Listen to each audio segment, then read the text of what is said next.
Friends, આજે હું share કરીશ તમારી સાથે મગસ બનાવવાની રેસીપી. તો આ મગસ આપણે પરફેક્ટ માપ સાથે બનાવીશું. તો તમે પહેલી વાર જ બનાવતા હશો તો પણ આ મગસ તમને આવડી જ જશે જો મારી રેસીપી જોશો તો. અહીંયા 250 લોટ લઈ લીધો છે, એને આપણે ચારી લઈશું. તો અહીંયા 2 કપ આપણે કપથી માપ્યો છે, તો 2 કપ આપણે લોટ લીધો છે. હવે સરસ એને ચારી લઈશું. પહેલાં આ રીતે તમારે વધારે કણક ખાવી હોય લોટમાં તો ચારવાનો નહીં બહુ. તો અહીંયા આપણે કકરો લોટ લીધો છે, તમે બેસન પણ લઈ શકો છો લીસું. મગસ તમારે કોઈ પણ તહેવાર હોય તો પણ બનાવી શકો છો, અને તમને ઈચ્છા થઈ હોય ને તો પણ તમે બનાવીને ખાઈ શકો છો. વધારે મગસ તો દિવાળીના સમયે બધાના ઘરમાં મગસ તો બનતો જ હોય છે, તો એમને આપણે બનાવીએ છીએ. તો આ રીતનું આપણે મગસમાંથી કકરું વધારાનું નીકળી જશે. તો તમારે આ અંદર એડ કરવું હોય તો ચારવાનો નહીં લોટને, કણક વધારે જોતી હોય તો નહીં ચારવાનો. તો આપણે લોટને ચારી લીધો છે. હવે લોટ ચરાઈ ગયો છે, તેની અંદર આપણે 2 ટેબલ સ્પૂનથી 3 ટેબલ સ્પૂન જેટલું દૂધ એડ કરીશું. તો સહેજ શેકવું કરી લેવાનું છે દૂધને. આપણે 2 ચમચી ઘી એડ કરીશું આપણે અંદર. આ રીતે ઘી વધારે હશે તો પણ ચાલશે, કારણ કે આપણે લોટને શેકવાનો છે ને એટલા માટે. હવે મિક્સ કરી લઈશું, જેને આને એવું કહેવાય છે કે ધાબો દેવામાં આવે છે. તો આપણે ધાબો દઈ દઈશું લોટને. તો હાથેથી સરસ એને મિક્સ કરી લેવાનું છે. તો પછી 2 હથેળીની વચ્ચે આપણે ઘસી લઈશું થોડોક લોટને.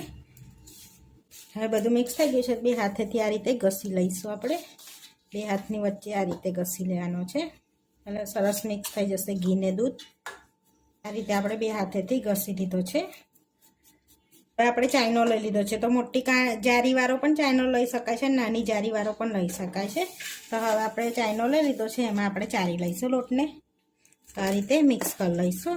આ રીતે અંદર ફેરવી દઈશું એટલે ચરાઈ જશે લોટ, જેથી આ ગાંગળીઓ હોય ને બધી દૂધ એડ કર્યા પછીની તો બધી અંદર ઘસાઈ જશે.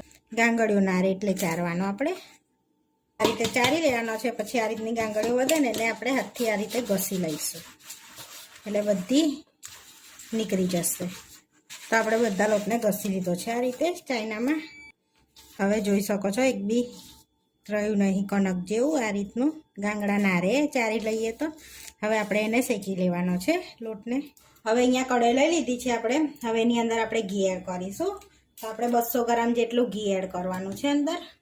તો અહીંયા આપણે 200 ગ્રામ ઘી લઈ લીધું છે. તમે આશરે બી થોડુંક પહેલાં એડ કરીને લોટ એડ કરી શકો છો. પછી એની અંદર ઘી તમને જરૂર પડે તો તમે એડ કરી શકો છો. હવે ઘીને આપણે મેલ્ટ થવા દઈશું.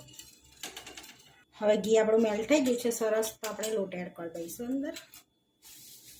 આ રીતે બધો લોટ એડ કરી દેવાનો છે. હવે એને મિક્સ કરી લઈશું. પહેલાં આ સમયે ગેસને ધીરો રાખી દઈશું અને પહેલાં મિક્સ કરી દઈશું એને આપણે આ રીતે સરસ એવો.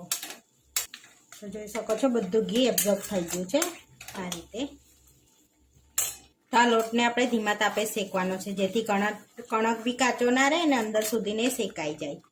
અને આ સમયે ગેસ ધીરો જ રાખવાનો છે, અને આપણે ધીમા તાપે એને કન્ટિન્યુઅસ હલાવતા રહીશું, શેકીશું. તો ઘીની જરૂર પડે તો ઉપરથી એડ કરીશું આપણે, કારણ કે અત્યારે તો ઘીની જરૂર લાગતી નથી આપણને. જોઈ શકો છો ઘી પણ ધીરે ધીરે પહેલાં હાડ ફળે, પછી ધીમે ધીમે ઘી છૂટું પડવા લાગશે. લોટ શેકાશે ને એમ ઘી છૂટું પડવા લાગશે આ રીતે. જોઈ શકો છો એકદમ. તો આપણે 10 મિનિટ થઈ ગઈ છે. જોઈ શકો છો લોટનો કલર ચેન્જ થવા વર્ગ્યો છે. લોટનો કલર સરસ ચેન્જ થવા વર્ગ્યો છે. તો આપણે કણક બી જો લાલ થઈ છે, થોડી લાલ થઈ ગઈ છે ને. તો આ રીતે શેકવાનો છે આપણે. તો હજુ 5 મિનિટ જેવું આપણે શેકાવા દઈશું લોટને.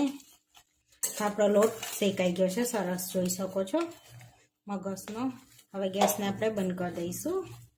હવે ગેસને બંધ કર્યા પછી મગસના લોટને નીચે ઉતારીને કન્ટિન્યુઅસ હલાવતા રહીશું, જેથી કઢાઈ ગરમ હોય તો આપણો કલર ચેન્જ ના થઈ જાય બહુ, એટલા માટે આ રીતે હલાવતા રહીશું. તો આપણે 200 ગ્રામ ઘી કમ્પ્લીટ પડ્યું છે માપનું. તો ઉપરથી એડ કરવાની જરૂર નહીં પડી. સરસ શેકું ઠંડુ થઈ ગયું છે, કે આ રીતના હાથમાં રાખીએ ને એ રીતનું ઠંડુ થવા દેવાનું છે.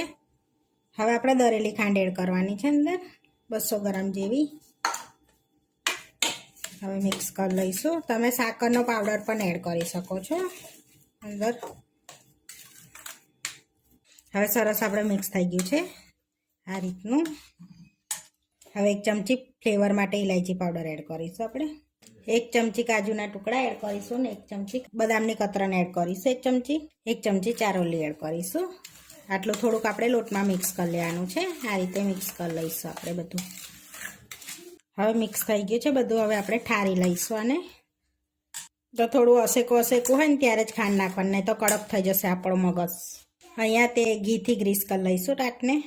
હવે બધી બાજુ આપણે ગ્રીસ કરી લઈશું એને આ રીતે. હવે ગ્રીસ કરી લીધું છે. હવે આપણે એડ કરી દઈશું મગસની અંદર રીતે. તો અહીંયા ઠારી દીધો છે આપણે આ રીતનો. તો થોડાક થીક પીસ રાખીશું આપણે. હવે કાજુ બદામની કતરણ એડ કરીશું. તો અહીંયા કાજુ લઈ લીધા છે આપણે. હવે બદામની કતરણ એડ કરીશું આ રીતે. હવે ચારોલી પણ એડ કરીશું આપણે 2 ચમચી જેવી આ રીતની. તો હવે આપણે અડધો કલાક સેટ થવા રવા દઈશું. તો આપણો મગસ રેડી થઈ ગયો છે. હવે સેટ કરે આપણે 30 મિનિટ થઈ ગયા છે. તો હવે આપણે પીસ પાડી લઈશું. તો સરસ એવા આપણે પીસ પાડી લેવાના છે આ રીતે. ઊભા ને આડા પીસ પાડી લઈશું. હવે પીસને આપણે બતાવું તમને હું કાઢીને. તો એકદમ ઇઝીલી આપણા પીસ નીકળી જાય છે, જોઈ શકો છો સરસ એવા. હવે આપણે સર્વ કરી લઈશું. અહીંયા પ્લેટમાં આપણે મગસ લઈ લઈશું. તો આપણો પોચો અને દાણેદાર મગસ બનીને રેડી થઈ ગયો છે. તો જો તોડીને બનાવું તો સરસ એવો આપણો પોચો રેડી થઈ ગયો છે મગસ. તો આપણો મગસ બનીને રેડી થઈ ગયો છે. આવા વિડીયો જોવા માટે મારી ચેનલને સબસ્ક્રાઈબ કરો, લાઈક કરો અને શેર કરો. અને તમે જરૂરથી ટ્રાય કરો. અને ફરી મળીશું નવા વિડીયોમાં. અને કોમેન્ટ કરીને જરૂરથી જણાવજો કે તમને અમારી રેસીપી કેવી લાગી.